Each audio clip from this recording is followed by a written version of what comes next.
Alam mo ba, may mga pagkain na pwedeng magpapalala ng bukol sa breast, pero karamihan hindi nila alam ito hanggang lumala ang kondisyon.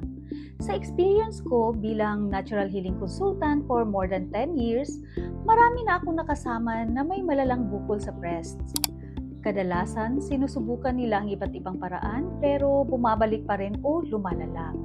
Ang malaking pagkakamali, hindi nila inuuna ang tamang pagkain at iwas sa bawal na nakakapag-trigger sa bukol, gaya ng processed foods, sobrang dairy, at certain meats. Madalas itong nakakalito dahil may healthy sa paningin nila pero sa katawan nila mas nagpapalala pala.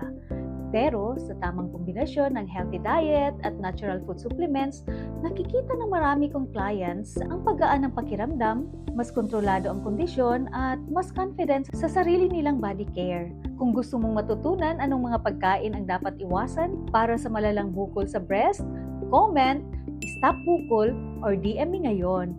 At i-guide kita step by step para masuportahan ang katawan mo sa natural na paraan. This is May at your service!